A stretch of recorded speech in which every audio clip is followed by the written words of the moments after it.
kasih buat kehadiran Tuhan di tengah-tengah kami. Karena kehadiran-Mu yang membuat pertemuan dan ibadah ini menjadi penting dan luar biasa. Bukan pembicaranya, bukan musiknya, tapi Tuhan Yesus yang hadir di tengah-tengah kami. Amin. Engkau pusat pujian kami, Engkau pusat penyembahan kami. Amin. Dan kami pastikan di tempat ini hanya Yesus Kristus Tuhan yang ditinggikan. Amin. Jadilah Tuhan dalam ibadah ini, jadilah Tuhan dalam hidup kami. Datanglah kerajaan-Mu, jadilah kehendak-Mu di tempat ini seperti di surga. Amin.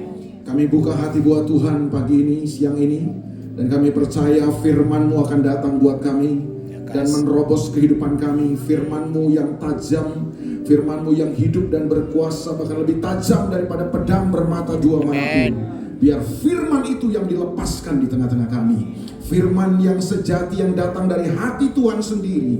Supaya olehnya kami disembuhkan, kami dikuatkan, kami diteguhkan, kami diubahkan, kami dipulihkan, kami dimerdekakan oleh kebenaran-Mu. Langit dan bumi akan lenyap, tetapi firman Tuhan tetap tinggal kekal untuk selama-lamanya. Roh Kudus urapilah kami. Berikan hikmat dan pewahyuan untuk kami bisa mengerti dan memahami firman-Mu. Bagi Tuhan segala kemuliaan dari sekarang sampai selama-lamanya. Demi nama Tuhan Yesus Kristus kami berdoa dan mengucap syukur. Semua yang percaya dan haus akan firman Tuhan sama-sama katakan Amin. Haleluya. Puji Tuhan. Silakan duduk Bapak Ibu Saudara. Shalom. Selamat siang Bapak Ibu. Ya lumayan dua yang jawab ya. Tentu sukacita bisa berjumpa lagi dengan Bapak Ibu Saudara untuk bisa membagikan kebenaran firman Tuhan. Kita sudah ada di bulan Mei, di bulan yang baru ini. Dan di bulan Mei ini atau di bulan yang baru ini LMCC mengangkat sebuah tema, yaitu The Purpose of Ministry. Begitu ya Pak Anton ya. Kita akan bahas sepanjang bulan ini tentang ministry. Karena ada 5 pilar yang kita akan bahas atau sedang dibahas di LMCC seluruh dari the purpose of worship, the purpose of fellowship, the purpose of discipleship, dan kita bulan Mei ini sampai di the purpose of ministry. Tema kita sepanjang tahun ini adalah The Year of Purpose. Nah, karena the Year of Purpose, saya mau bahas ini kepada saudara berkaitan tentunya dengan the power of ministry. Saudara siap buat firman Tuhan pagi ini? Amin. Nah, dalam beberapa minggu yang lalu, saya dalam kebaktian yang kedua, dalam ibadah yang kedua, ibadah jam 1 siang, saya memulai dengan ayat ini dan saya mau kita lihat sedikit ayat ini, saudaraku ya. 2 Korintus pasal yang kelima, ayat yang ke-15. Sebelum nanti saya akan menukik kepada poin saya dalam kebaktian ini, saya cuma ingin kasih pendahuluan aja kepada saudara bahwa memahami tujuan itu akan menolong kita untuk memahami tanggung jawab. Karena prinsipnya selalu adalah tujuan itu menetapkan tanggung jawab. Jadi kapan kita tahu tujuannya, maka kita akan tahu tanggung jawabnya. Jadi selalu begitu prinsipnya ya. Jadi memahami tujuan itu akan membantu atau menolong kita untuk memahami tanggung jawab.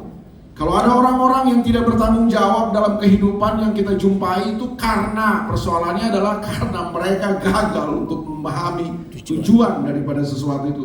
Jadi sekali lagi, memahami tujuan itu penting karena memahami tujuan akan menolong kita untuk kita memahami tanggung jawab. Nah, apa tujuan daripada Kristus mati buat kita yang baru saja kita peringati beberapa waktu lalu di Jumat Agung dan Paskah? By the way, saya mau kasih tahu sama saudara bahwa Paskah itu bukan hari raya orang Kristen sebenarnya, tapi mengapa kita merayakan Paskah? Karena Yesus bangkit pada hari raya Paskah. Jadi hari raya Paskah itu hari rayanya orang Yahudi sebenarnya ya. Kita merayakan Paskah karena Yesus bangkit pada hari Paskah. Jadi kita tidak merayakan Paskah yang sama dengan orang Yahudi. Kalau Paskah orang Yahudi, dia merayakan Paskah itu mereka memperingati bagaimana mereka keluar dari perbudakan tanah Mesir ya. Tuhan membebaskan mereka dari tanah Mesir. Kita tentu merayakan Paskah berbeda. Kita merayakan Paskah itu kematian dan kebangkitan Yesus. Nah, apa tujuan daripada Yesus mati dan dibangkitkan buat kita? Mari kita perhatikan bersama-sama ayat ini. Ayat ini menolong atau memberitahu kita bahwa inilah tujuannya. Ada banyak orang Kristen yang saya jumpai salah memahaminya. Mereka berpikir bahwa tujuan Yesus mati dan mati dan dibangkitkan menyelamatkan hidup kita hanya sekedar supaya kita bisa mati masuk surga. Enggak, ternyata ayat ini kasih tahu enggak gitu. Berulang kali saya sudah bilang kepada saudara bahwa mati masuk surga itu bukan tujuan daripada penebusan. Itu adalah akibat dari penebusan. Sebedakan antara tujuan dan akibat ya. Oke? Jadi mati masuk surga itu bukan tujuan penebusan, itu akibat dari penebusan. Tapi tujuan Yesus mati, tujuan Yesus menebus kita apa? Ayat ini kasih tahu. Dan Kristus telah mati untuk semua orang. Katakan sama-sama, semua orang. Semua orang. Saudara orang? Yes. Yesus mati buat saudara berarti. Amin. Di sebelah saudara orang? Yes. Oh, orang juga ya. Kasih tahu sebelah saudara, kalau sebelahnya saudara orang, Yesus mati buat kamu juga. Yesus mati buat kamu. Karena orang yang sebelah saudara. Dan Kristus telah mati untuk semua orang. Apa katanya? Supaya. Itu kata supaya, itu menunjukkan tujuannya kan? Supaya apa? Mereka hidup. Supaya mereka yang hidup tidak lagi hidup untuk Diri sendiri. dirinya sendiri, tetapi untuk dia yang telah mati dan telah dibangkitkan untuk mereka. Jadi untuk apa Yesus mati dan dibangkitkan buat kita? Supaya kita tidak lagi hidup untuk diri kita sendiri. Makanya kalau saudara percaya Yesus telah mati buat hidup saudara, saudara hidup masih buat diri saudara sendiri, saudara gagal paham nih. Belajar ulang. Apa tujuan Yesus mati dan dibangkitkan buat kita? Supaya kita berhenti hidup untuk diri sendiri. Karena dosa itu bukan sekedar berbuat jahat kan. Dosa itu sebenarnya adalah hidup yang berpusat pada diri sendiri. Waktu saudara dan saya hidup cuma berpusat pada diri sendiri, yang kita hasilkan cuma dosa. Makanya persoalan yang membuat manusia itu hancur adalah dosa. Nah, apa itu dosa? Dosa bukan sekedar perbuatan jahat, bro. Dosa itu adalah hidup yang berpusat pada diri sendiri. Nah, untuk itulah Yesus datang ke dalam dunia ini. Dia tebus kita dan dia angkat kita dari kejatuhan dalam dosa, supaya saudara dan saya bisa bebas dari dosa, supaya saya dan saudara bisa menghidupi tujuan Tuhan. Hidup yang tidak berpusat pada diri sendiri, tapi hidup yang berpusat pada Tuhan. Yes. Makanya dia bilang kan, dan Kristus telah mati untuk semua orang, supaya mereka yang hidup tidak lagi hidup untuk dirinya sendiri, tetapi untuk Dia yang telah mati dan telah dibangkitkan untuk mereka. Saya mau saudara paham. Sebentar kita akan perjamuan kudus. Dan setiap kali kita melakukan perjamuan kudus kan, Alkitab mengajarkan kepada kita memperingati kematian Tuhan. Penebusannya buat kita peringati setiap kali kita makan perjamuan kudus. Nah, itu untuk apa dia mati? Supaya saudara dan saya berhenti hidup buat diri sendiri. Yang setuju katakan amin. Amin. Amin. Jadi kesimpulannya begini, penebusan bukanlah upaya Tuhan untuk mengangkat kita dari jurang dosa, dari kejatuhan kita dalam dosa, supaya kita bisa masuk surga. Bukan dong. Itu pemahaman agama itu. Agama yang mengiming-imingkan surga. Semua agama sama. Mengiming-imingkan surga dengan surga versi masing-masing dan upah masing-masing. Penebusan harusnya kita pahami sebagai upaya Tuhan untuk mengangkat kita dan mengembalikan kita kepada tujuan dan maksud Tuhan dari sejak semula buat hidup kita. Nah, apakah ini inline, apakah ini segaris, apakah ini sejalan dengan maksud dan tujuan Tuhan menciptakan manusia? Jelas Alkitab kasih tahu itu, bahwa ini bukan sekedar ada dalam perjanjian baru, bahwa dari sejak di perjanjian lama, bahkan dari sejak Tuhan menciptakan manusia, ini tujuan Tuhan buat manusia. Coba kita lihat ya. Saya tarik dulu pemahaman saudara ke belakang, saya baru masuk pada poin saya ini. Coba kita lihat ya. Kejadian pasal 1 ayat yang ke-26. Kejadian pasal 1 ayat 26. Ini Tuhan menciptakan manusia. Dia belum menciptakan manusia, dia baru menciptakan segala sesuatu. Lalu kemudian di ayat yang ke-26 dia berkata begini, berfirmanlah Allah, baiklah kita menjadikan manusia menurut gambar dan rupa kita, supaya mereka berkuasa atas ikan-ikan di laut dan burung-burung di udara dan atas ternak dan atas seluruh bumi dan atas segala binatang melata yang merayap di bumi. Rasanya ayat ini sudah banyak sekali saya khotbahkan sejak LMCC berdiri, ya 1,5 tahun yang lalu sudah banyak sekali khotbah dari ayat ini, dan saya akan bosan untuk sampaikan ini lagi kepada saudara bahwa inilah tujuan inti daripada Tuhan menciptakan manusia. Jadi manusia diciptakan serupa dan segambar dengan Tuhan supaya manusia bisa berkuasa, manusia bisa memerintah bumi ini, supaya manusia bisa radah, katanya itu bahasa aslinya itu radah gitu kan, berkuasa, memerintah di bumi ini. Oke? Saya nggak akan terlalu banyak bahas ayat ini. Saya mau masuk kepada ayat yang ke-27 sekarang. Jadi ayat 26 Tuhan merancang untuk menciptakan manusia. Ayat 27, maka Allah menciptakan manusia itu menurut gambarnya, menurut gambar Allah diciptakannya dia, laki-laki dan perempuan diciptakannya mereka. Ayat 28. Ayat 27 Tuhan menciptakan manusia. Saya ulang. Ayat 1 sampai ayat 25 dari Kejadian pasal 1, Allah menciptakan langit bumi, dia menciptakan segala sesuatunya. Di ayat yang ke-26 Tuhan merancang untuk menciptakan manusia. Dia punya tujuan dan maksud buat manusia yang dia ciptakan. Manusia diciptakan menurut gambar dan rupanya, supaya manusia bisa berkuasa, manusia bisa memerintah di bumi ini, bukan di sorga, di bumi. Oke? Tuhan tidak pernah desain manusia untuk sorga. Tuhan desain manusia untuk apa? Di bumi. Coba lihat wajah sebelah kanan ini, benar gak sih? Wajah saudara kan didesain untuk bumi, bukan untuk sorga itu. Ini kalau saudara nggak paham berat ini. Sekarang kita cuma diajar-ajar masuk sorga terus. Ya akhirnya kita nggak bertanggung jawab di bumi ini. Yang penting saya masuk sorga, yang nggak begitu dong. Dari sejak awal Tuhan desain kita untuk bumi. Supaya manusia bisa berkuasa, bisa memerintah, bisa radah di bumi ini. Makanya dia ciptakan manusia serupa dan segambar dengan dia. Apa itu serupa dan segambar dengan dia? Selaras. Bukan tampang Tuhan kayak saudara, tampang saudara kayak Tuhan. Selaras. Kalau tampang Tuhan kayak saudara, saya nggak mau percaya Tuhan. Bukan kan? Bukan itu artinya. Jadi manusia diciptakan serupa dan segambar dengan Tuhan. Itu maksudnya selaras. Tuhan menaruh kualitasnya dalam diri manusia. Amen. Tuhan taruh sifatnya, Tuhan taruh karakternya, amen. Tuhan taruh cara hidupnya pada manusia, yes. Supaya manusia bisa menghidupi cara hidup Tuhan di bumi ini. Amen. Dan waktu manusia menghidupi cara hidup Tuhan di bumi ini, apa yang ada di sorga bisa terjadi di bumi ini. Amen. Kan gitu ceritanya. Itu ayat 26, dia menciptakan, dia merancang manusia. Ayat 27, dia menciptakan manusia, laki-laki dan perempuan, male and female, gak ada yang lain. Kasih tahu, male and female. Male and female. Gak ada yang lain. Gak ada yang lain. Kalau ada yang lain, itu biasa bikinan orang, itu bikinan manusia, bukan Tuhan. Dari awal Tuhan menciptakan manusia male and female. Gak usah dijelaskan terlalu dalam tadi. Oke. Ayat 28 sekarang. Ini dia.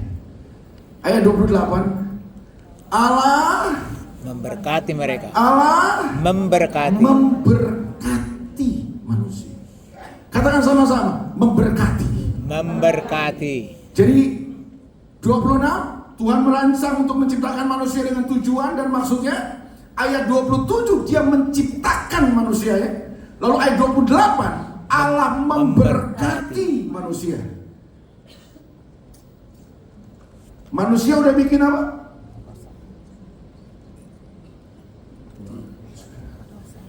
Kasih tampang yang cerdas buat saya sudah. Saya ulang, gak apa-apa, saya sabar.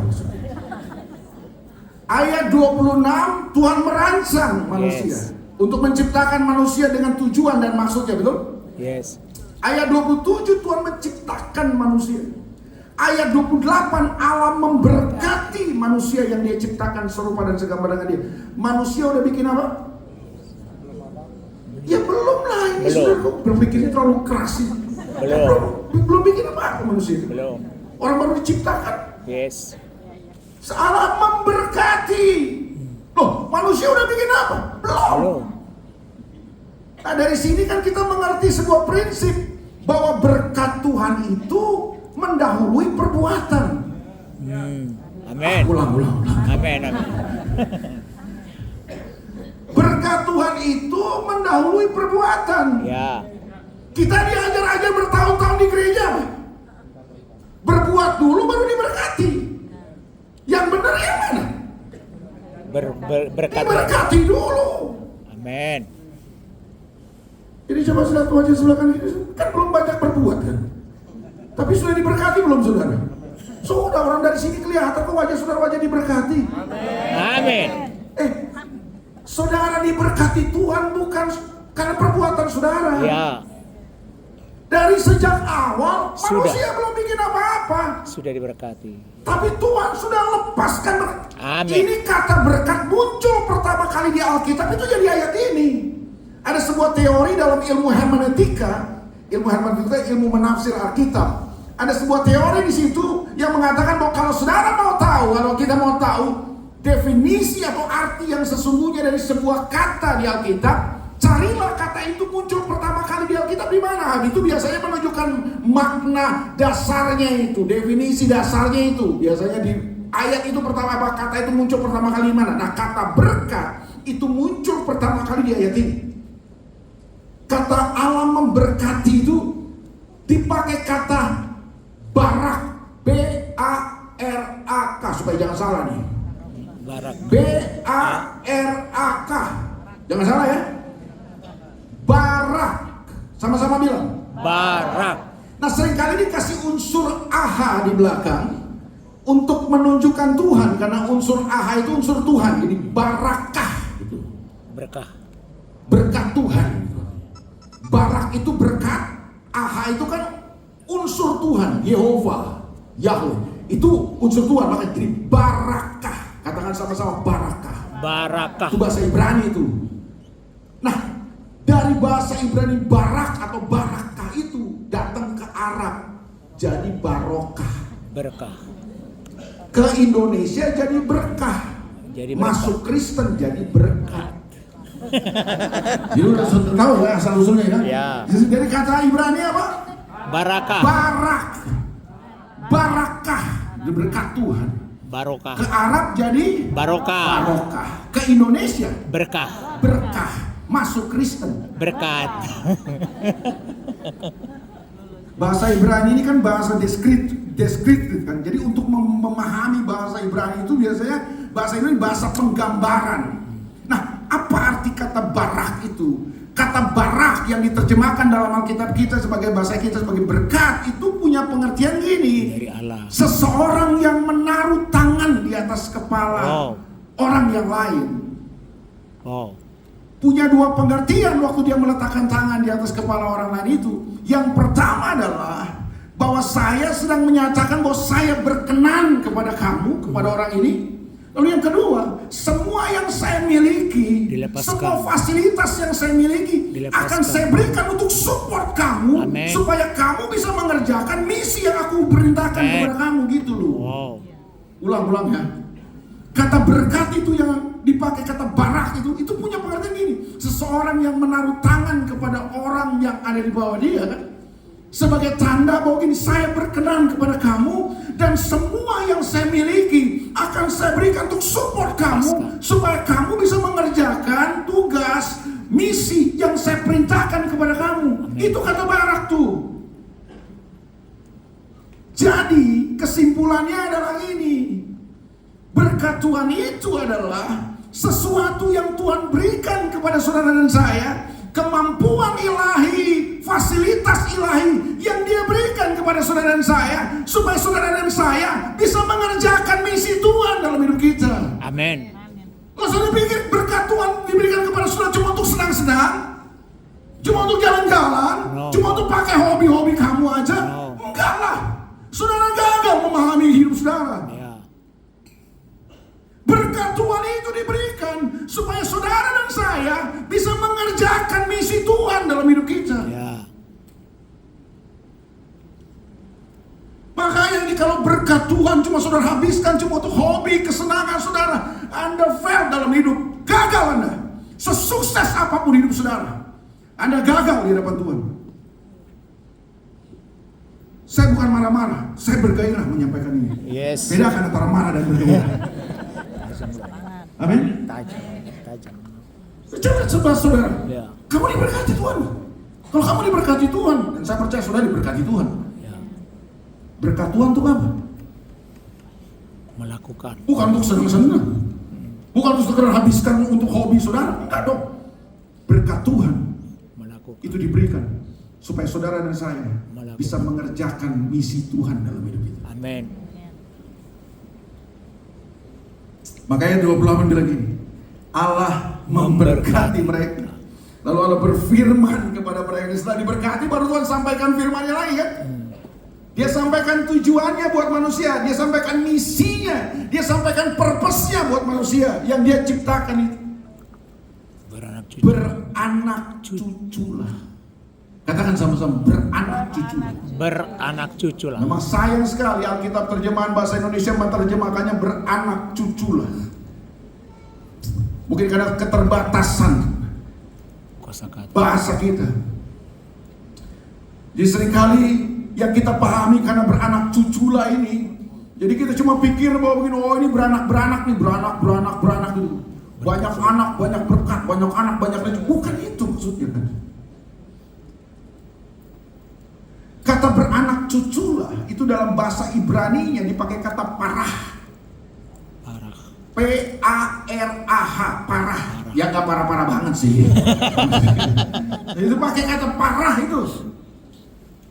Waktu saya pelajari kata parah itu yang diterjemahkan dalam bahasa kita beranak cucu, itu ternyata pengertiannya bukan sekedar beranak begitu. Pengertiannya itu produktif. Berduplikasi. Mengeluarkan sesuatu yang the best dari hidup kita. Amin. Menghasilkan sesuatu yang baik dari hidup kita. Itu parah tuh.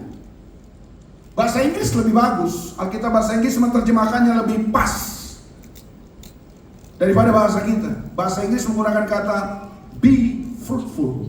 Berbuah-buah. Berbuah. Makanya saudara temukan di Alkitab banyak sekali ayat Alkitab yang berbicara tentang berbuah. Itu bukan karena Tuhan suka pohon-pohonan, bukan. Karena memang dari sejak awal Tuhan punya tujuan buat manusia. Tuhan punya purpose buat manusia. Dan dia ciptakan manusia serupa dan segambar dengan dia.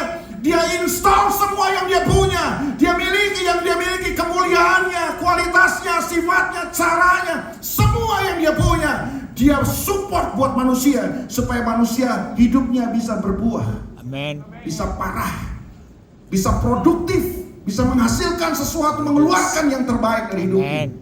Jadi berbuah itu apa sih? Berbuah itu bukan saudara mengambil dari luar untuk saudara pakai untuk memberkati orang lain, bukan. Berbuah itu bukan begitu. Berbuah itu adalah menggunakan semua potensi yang Tuhan sudah taruh dalam diri saudara dan saudara keluarkan untuk sesuatu yang the best. Amen. Itu berbuah. Amen. Yes. Kok berbuah ambil dari luar? Enggak lah. Berbuah itu adalah gini, Produce. mengeluarkan sesuatu yang ada dari dalam kita untuk kepentingan Tuhan Amen. dan kepentingan orang lain. Amen. Kenapa begitu? Oh ya, karena Tuhan sudah taruh semua yang terbaik dalam hidup kita. Amen.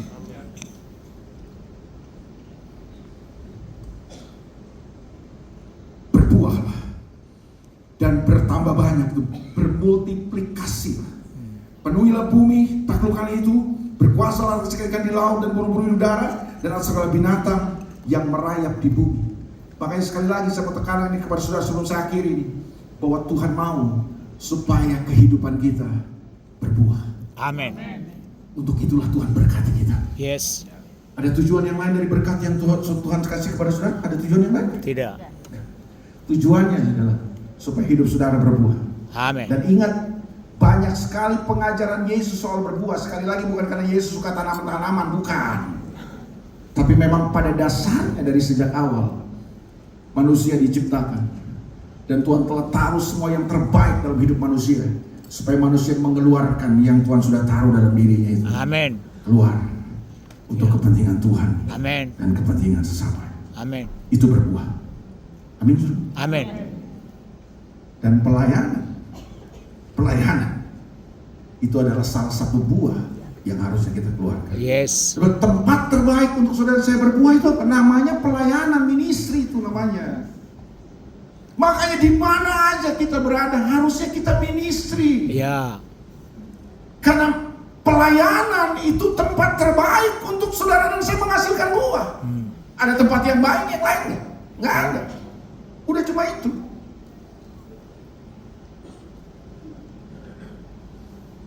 Oh, ini waktu saya udah habis juga. Saya selalu begitu. Itu kode biasanya. Tapi saya masih mau setengah jam lagi. Nggak apa-apa. Amin. Musisinya kuat berdiri nemenin saya nggak apa-apa setengah jam. Saya mau setengah jam lagi. Saya ulang sekali lagi. Ministry, pelayanan itu adalah tempat terbaik Ya. untuk kita menghasilkan buah. Amin. Amin. Amin. Dan ingat, Tuhan Yesus bilang begini. Ini Tuhan Yesus yang ngomong. Saudara jangan marah sama saya dong. Marahlah sama Tuhan Yesus, karena Tuhan Yesus yang ngomong. Setiap pohon yang tidak menghasilkan buah Akan dipotong. itu akan ditebang. Kenapa begitu? Karena Tuhan paling benci Kalau tidak berbuah. dengan dosa ya. Tapi sebenarnya yang Tuhan benci bukan sekadar dosa. Tuhan membenci hidup yang sia-sia. Dan hidup yang tidak berbuah itu sama dengan hidup yang sia-sia. Saya ulang. Hidup yang tidak menghasilkan buah, hidup yang tidak berbuah itu sama dengan hidup yang sia-sia. Ya. Ada kabar baik buat saudara. Yesus mati di kayu salib, curahkan darahnya supaya saudara dan saya tidak jalani hidup yang sia-sia. Amin. 1 Petrus 1 ayat 18. Bukan dengan barang yang fana, bukan dengan emas dan perak. Kamu tahu, Dia telah menebus kamu dari cara hidup yang sia-sia dengan darah yang mahal, yaitu darahnya sendiri. Amin. Jadi Yesus mati buat kita, buat apa? Supaya kita tidak hidup sia-sia. Ya. Hidup yang sia-sia itu apa? Hidup yang tidak menghasilkan buah. Saudara sudah diberkati, tapi nggak produktif. Saudara sudah diberkati Tuhan, tapi nggak hasilkan buah. Saudara sudah diberkati, tapi saudara nggak hasilkan, keluarkan sesuatu yang the best buat kepentingan Tuhan dan orang lain. Itu namanya hidup yang sia-sia. Dan hidup yang sia-sia akan ditebang. Itu kabar buruk buat saudara. Tapi kabar baiknya adalah Yesus. hidup yang berbuah akan dibersihkan Tuhan supaya hidup kita semakin berbuah lebat, Amin. berbuah lebih banyak. Amin. Amin. Hari ini pulang, renungkan firman Tuhan ini dan berbuahlah dalam kehidupan. Karena kalau saudara tidak berbuah, Akan ditebang. ditebang. Saudara boleh kaya raya, saudara boleh sukses, tapi kalau hidupmu tidak berbuah, tebang bos. Hidup yang sia-sia itu Tuhan paling benci. Makanya gini, jangan jalani hidup yang sia-sia. Amin. Berbuahlah dalam kehidupan. Yes. Ambil tanggung jawab. Dan menurut saya gini, gereja adalah tempat terbaik untuk kita latihan berbuah dalam kehidupan. Ya. Gereja bukan tempat yang sempurna, tapi gereja adalah tempat yang terbaik untuk saudara saya belajar melayani, menghasilkan buah, mengeluarkan yang terbaik dari hidup kita, apa yang Tuhan sudah taruh dalam hidup kita. Gereja tempatnya. Saudara bisa melayani di tempat yang lain. Saudara bisa melayani. Saya setuju bahwa melayani itu, ministry itu nggak hanya di gereja. Saya setuju. Tapi gereja bukan tempat yang sempurna, tapi gereja adalah tempat terbaik untuk kita belajar menghasilkan buah dalam kehidupan kita. Ambil tanggung jawab. Jangan sampai gini, waktu kita berhadapan muka dengan Tuhan, kita nggak membawa buah dari kehidupan kita. Tuhan nggak pernah tanya berapa asetmu, Tuhan nggak pernah tanya berapa depositomu di bank, Tuhan nggak tanya berapa rumahmu, tapi yang Tuhan tanya, buah apa yang kau hasilkan dari hidup. Dengan semua yang Tuhan sudah investasikan dalam hidup saudara dan saya, buah apa yang kita hasilkan dalam kehidupan? Berbuah. Dan percaya lagi, kalau saudara berbuah lewat pelayanan hidup saudara sudah menghasilkan buah, suatu saat kita akan ketemu dengan Tuhan pada waktunya. Tuhan berkata begini, Mari masuk, hai hambaku yang setia, ke dalam kesukaanmu yang besar. Amin. Dan terimalah mahkota Amin. kemuliaan untuk selama-lamanya. Amin. Saya sangat mendambakan waktu itu. Yes. Ketika saya berhadapan muka dengan Tuhan, dan Tuhan berkata, Elia hambaku, masuklah ke dalam kesukaan. Haleluya. Sangat tragis kan? Kalau saya berhadapan muka dengan Tuhan, saya berjumpa Tuhan, lalu Tuhan berkata, nyala daripada aku, hai kamu yang melakukan kejahatan, sebab aku gak kenal kamu. Kenapa? Karena saya menjalani hidup yang sia-sia. 35 tahun saya ada di pelayanan. Sejak saya bertobat, saya starting young. Saya mulai dari umur 17 tahun saya bertobat, saya dibaptis sampai hari ini. Makanya kalau orang bilang gini, pernah nggak Pak jenuh, burn out dalam pelayanan? Nggak pernah. Karena saya tahu kalau saya melayani itu adalah tujuan dan misi yang Tuhan taruh dalam hidup saya. Saya mengeluarkan semua yang terbaik yang Tuhan sudah taruh dan investasikan dalam hidup saya. Saudara pernah ngalami gak dalam hidup? Waktu saudara bantu orang yang sedang susah, ngalami sukacita? Yes. Mungkin dia gak say thank you sama saudara. Mungkin dia pergi dan lupakan saudara. Tapi waktu kita bisa bantu orang yang susah, kayaknya ada kebahagiaan dan sukacita, benar gak saudara? Gak pernah ya? Jangan saudara gak pernah bantu orang. Oh itu yang membuat, kenapa saya tetap bergairah sampai hari ini untuk melayani Tuhan? Karena saya ketemu dengan banyak orang yang gak punya harapan lagi hidupnya. Yang tadi mungkin rumah tangganya hancur lebur. Yang mungkin hidupnya tadinya udah gak ada putus asa. Tapi mereka bisa menemukan sesuatu dalam kehidupannya. Itu dia gak kasih duit mungkin buat saya. Tapi ada satu kebahagiaan dan sukacita yang gak terkatakan, yang gak bisa dibeli dengan apapun dalam dunia ini. Percayalah saudara. Gairah. Makanya hari ini saudara lihatlah saya. Belum tua sebelum tua, nggak mati sebelum mati. Kenapa itu yang saya bilang? Karena saya tahu gini, tujuan Tuhan menyelamatkan saya bukan sekedar supaya saya bisa senang-senang dan mati masuk surga, bukan. So saya bisa mengeluarkan semua yang Tuhan telah taruh dalam hidup saya untuk memberkati orang lain. Layani Tuhan, berbuahlah dalam kehidupan. Amin saudara. Amin. Supaya waktu satu saat saudara berjumpa dengan Tuhan, saudara nggak tangan kosong, Pak.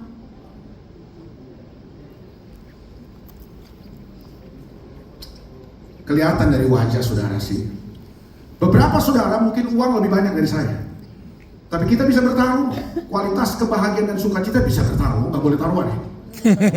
Tapi saya bisa bertaruh. Mungkin uang saudara lebih banyak, tapi kualitas kebahagiaan dan sukacita belum tentu. Itu yang saya bilang, ada beda. Saya ingin tutup dengan ini. Nah, pemain musik udah boleh masuk. Ada seorang yang bernama Frank Morrison.